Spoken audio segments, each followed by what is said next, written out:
اعوذ باللہ من الشیطان الرجیم بسم اللہ الرحمن الرحیم ربی یسر ولا تعسر وتمم بالخیر وبک نستعین لا الہ الا اللہ محمد الرسول اللہ۔ سٹارٹ کرتے ہیں اپنا لیکچر نمبر 16، جس کے اندر انشاءاللہ آج ہم دیکھیں گے وقف کے ٹاپک سے ریلیٹڈ۔ ہم نے پچھلی کلاس میں سٹارٹ کیا تھا نا کہ آخری کلمے کے آخری حرف کو کب کب وقف میں ساکن کر دیتے ہیں۔ آج ہم دیکھیں گے کہ جو باقی کنڈیشنز ریمیننگ رہ گئی تھیں ان کے اکارڈنگ وقف میں کیا کیا جاتا ہے، ٹھیک ہے۔ تو پہلی سلائیڈ کی طرف موو کرتے ہیں جس میں ہمارے پاس مین سلائیڈ ہے۔ آج ہم دیکھیں گے وقف بالابدال کے بارے میں۔ پہلے کل دیکھا تھا نا وقف بالاسکان، یعنی وقف کرنا ہے آخری حرف کو ساکن کرتے ہوئے۔ آج دیکھیں گے وقف بالابدال، یعنی آپ نے وقف کرنا ہے آخری جو کلمہ ہوگا اس کو بدلتے ہوئے، ٹھیک ہے۔ اس آخری کلمے میں تھوڑی بہت ہم چینجنگ لائیں گے، ابدال کریں گے۔ اب کیسے ابدال کرنا ہے، کیا کرنا ہے، وہ میں آپ کو بتاتی ہوں۔ چلیں موو کرتے ہیں فرسٹ سلائیڈ کی طرف وقف بالابدال کو سمجھنے کے لیے۔ اچھا، سب سے پہلے ہمارے پاس ٹاپک ہے وقف بالابدال سے کیا مراد ہے۔ اچھا، ابدال کا مطلب کیا ہوتا ہے؟ ابدال کا مطلب ہوتا ہے بدل دینا، یعنی با دال اور لام اس کا مادہ ہے اور اس کا مطلب ہوتا ہے ابدال کا بدل دینا۔ اب کس کو بدلنا ہے، ٹھیک ہے، کس کو بدلنا ہے اور کس سے بدلنا ہے، یہ امپورٹنٹ ہے۔ وقف بالابدال میں جب ہم کسی کلمے پر وقف کرتے ہیں تو ہم بدل دیتے ہیں۔ کس کو بدلتے ہیں اور کس میں بدلتے ہیں، یہ دیکھنا ضروری ہے۔ کہتے ہیں جب کلمے کے آخری حرف پر دو زبر ہوں تو اسے وقف میں ایک الف سے بدل دیں گے، یعنی جس کلمے پر آپ وقف کر رہے ہیں نا، اگر اس پہ دو زبر موجود ہیں تو وہاں پر جو وقف ہوگا اس کو کہیں گے وقف بالابدال، یعنی دو زبر کو ہم بدل دیں گے الف سے۔ ایک زبر تو ویسی کی ویسی رہے گی نا، جو دوسری اس کی حرکت ہوتی ہے نا اس کو ہم الف سے تبدیل کر دیتے ہیں، الف سے بدل دیتے ہیں۔ کس کو بدلا ہے؟ جو دو زبر ہیں ان کو ہم نے بدلا ہے۔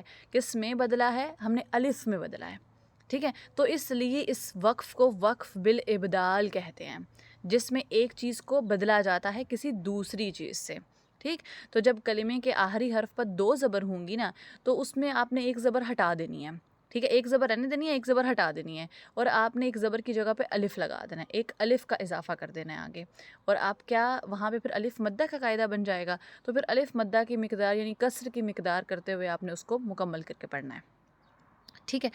اچھا، اب دیکھیں ہمارے پاس اگزامپلز موجود ہیں۔ سب سے پہلا ورڈ ہے الفافن، اس میں دیکھیں دو زبر آ گئی نا۔ اب جب ہم اس کو پڑھتے ہیں اس کلمے کو تو الفافن پڑھتے ہیں، الفافن۔ اس میں جو الف ہے نا لاسٹ کا وہ پڑھنے میں نہیں آ رہا، وہ صرف لکھنے میں آتا ہے۔ دو زبر کی تنوین کے بعد ہم نے دیکھا تھا کہیں الف آتا ہے کہیں یا آتا ہے، اور یہ صرف پڑھنے میں لکھنے میں آ رہا ہوتا ہے، پڑھنے میں نہیں آ رہا ہوتا۔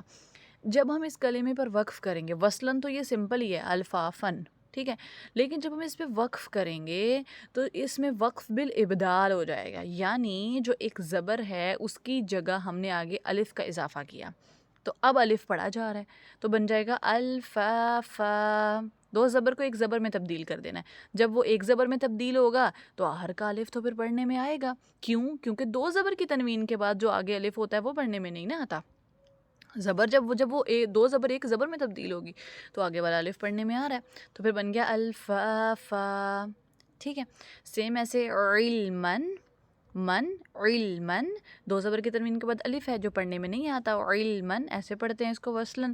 جب اس کلمے پر ہم وقف کریں گے تو ہم اس کو پڑھیں گے علما، علما، ایک زبر ہٹی الف میں تبدیل ہو گیا اور بن گیا علما۔ دو زبر کی تنوین جہاں بھی آئے گی اگر آپ نے اس کلمے پر وقف کرنا ہے تو آپ نے اسے الف سے بدل دینا ہے، ٹھیک ہے، دو زبر کی تنوین کو الف سے تبدیل کر دینا ہے اور پھر الف مدہ بن جائے گا، تو بن جائے گا علما۔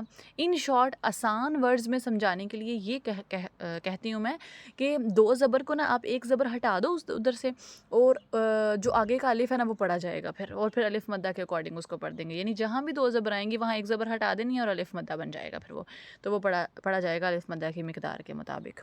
اگلا ہے ہمارے پاس نبیین، نبیین، تو وقفاً کیا ہوگا؟ جب ایک زبر ہٹ گئی، دو زبر آئی نا، ایک زبر ہٹی الف مدہ بن گیا نبیہ، نبیہ، دونوں دفعہ آپ نے پڑھ کے سنانا ہے، الفافن، الفافا، علمن، علما، نبیین، نبیّا.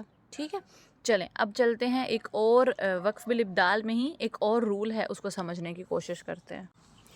اچھا, کہتے ہیں کلمے کے آخری حرف پر اگر گول تا آئے اور اس پر کوئی بھی حرکت ہو یا تنوین ہو تو وقف میں اسے ہائے ساکنہ سے تبدیل کر دیتے ہیں, ہائے ساکن میں بدلیں گے.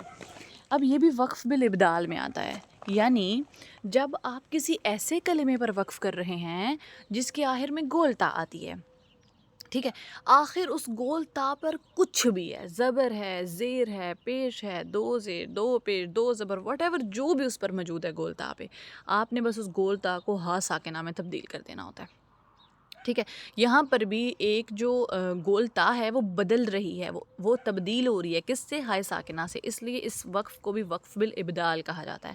پورے قرآن میں جب بھی آپ کسی کلمے پر وقف کریں اور اگر اس کلمے کے آخر میں گول تا ہوئی تو آپ جو بھی اس کے اوپر نیچے موجود ہے آپ نے اس کو نہیں دیکھنا, اس کو کچھ نہیں دیکھنا کہ اچھا اس پہ زبر موجود ہے تو اس کا کیا کرنا ہے, اچھا زیر موجود ہے تو کیا کرنا ہے, نہیں, وہ جو ساری پیچھے چیزیں آپ نے پڑھی ہیں نا یہ اس سے ڈیفرنٹ ہے, اس پہ کچھ بھی آ جائے گا اس کو آپ نے ہائے ساکنہ میں تبدیل کر دینا. جیسے ورڈ ہوتا ہے جنتن, ہم اس کو جب وقف میں تبدیل کرتے ہیں تو ہم پڑھتے ہیں جنہ, جنہ, گول تا ہے, کچھ بھی آئے, جنتن, جنتن, جنتن, کچھ بھی آ جائے آپ نے اس کو, یا جنتا, وٹ ایور جو بھی آتا ہے آپ نے اس کو کس میں تبدیل کر دینا ہے, ہائے ساکنہ میں, جنہ. ٹھیک ہے, چلیں اب اس کی ایگزامپلس دیکھتے ہیں ہم کچھ. اچھا, ہمارے پاس سب سے پہلا ورڈ ہے قوتن, قوتن. اب اس کو وصلاً تو ہم ایسے ہی پڑھیں گے قوتن, لیکن جب ہم اس کلمے پر وقف کریں گے تو ہم نے نہیں دیکھنا دو زبر ہے, دو زیر ہے, دو پیش ہے, کیا آئے گا, اچھا ایک زبر ہٹانی ہے یا کیا کرنا ہے, کچھ بھی نہیں, بس گول تا آ گئی, ہائے ساکنہ میں بدل دو. تو وقفاً پڑھیں گے قوہ, قوہ, رقابتن, رقابتن, رقابہ, رقابہ, بہ, ہائے ساکنہ میں بدل دیں گے. جاریتن, جاریہ, جاریتن, جاریہ, گول تا آ گئی, ہائے ساکنہ میں تبدیل ہو گیا. آپ نے نا قرآن سے ایگزامپلز نکالنی ہیں, ٹھیک ہے, قرآن سے ایگزامپلز نکال کے پریکٹس کرنا ہے کہ ہم اس کو ہائے ساکنہ میں کیسے تبدیل کر کے پڑھیں گے. صحیح ہے, چلیں اب آگے دیکھیں ہمارے پاس کوسچنز کیا ہیں. نیکسٹ سب سے پہلا سوال ہے کہ کلمے کا آخری حرف گول تا, کلمے کے آخری حرف پر گول تا ہو تو وقف کی صورت میں کیا کریں گے. تو آپ نے یہ بتانا ہے کہ اگر کلمے کے آخری حرف پر گول تا ہوگی تو اس کا وقف کے صورت, اگر آپ کو اس کلمے پہ وقف کرنا پڑ جاتا ہے تو آپ کیا کرتے ہو. یاد رکھیے گا یہ وقف آیت مکمل ہوئی ہے تب بھی ہو سکتا ہے, یہ وقف اگر کوئی علامت وقف آئی ہے جیسے تو آتا ہے, جیسے زا آتا ہے, صاد آتا ہے, کچھ بھی اگر وہ علامت وقف ہمیں یہ کہہ رہی ہے کہ آپ یہاں رکو تو تب آپ نے یہ وقف کا رول لگانا ہے. یا آپ کا اپنا سانس ٹوٹ جاتا ہے تب بھی آپ نے سانس تب توڑنا ہے, وقف تب کرنا ہے, پہلے رول لگانا ہے, اس کے بعد رکنا ہے وہاں پہ. تو جہاں پر بھی آپ وقف کریں, آیا وہ کوئی سا بھی وقف ہو, آپ نے وہاں پر جو ہے وہ رول لگا کے اگر گول تا آ رہی ہے تو ہائے ساکنہ میں تبدیل کر کے پھر رکنا ہے. اگلی چیز آپ نے بتانی ہے وقف بالابدال سے کیا مراد ہے. جیسے وقف بالاسکان آپ نے بتایا تھا نا, اپنے ٹیچرز کو سنایا تھا, اسی طرح وقف بالابدال بتانا ہے. جیسے میں نے بتایا نا ابدال کا مطلب ہوتا ہے بدل دینا, کس کو بدلنا, کس سے بدلنا, یہ چیزیں ایکسپلین کرنی ہے. جیسے گول تا والے کیس میں کیا کیا تھا ہم نے کہ ہم نے جو ہے وہ تائے مربوطہ کہتے ہیں گول تا کو, ٹھیک ہے, تائے مربوطہ کو ہم بدل رہے ہیں, کس سے بدل رہے ہیں, ہائے ساکنہ سے بدل رہے ہیں, اس لیے اس وقف کو وقف بالابدال کہتے ہیں. ٹھیک ہے, تو آپ نے یہ بھی بتانا ہے کہ ایک سوال اور اس میں ایڈ کر لیں کہ اگر کلمے کے آخری حرف پر دو زبر آ جائیں تو وقف کی صورت میں اس میں کیا تبدیلی لائیں گے, یہ بھی سنانا ہے اپنے ٹیچر کو. صحیح ہے, اگر ہو سکے تو کامنٹ باکس میں آپ نے ضرور ایگزامپلز بتانی ہیں ان سے ریلیٹڈ, کم سے کم 2 ایگزامپلز, ایک وقف بالابدال جو 2 زبر والا ہے اس کے بارے میں بتا دیجیے گا قرآن سے نکال کے, اور ایک گول تا جو ہے اس کے بارے میں بتا دیجیے گا. صحیح ہے, چلیں بھائی, اوکے, اللہ حافظ.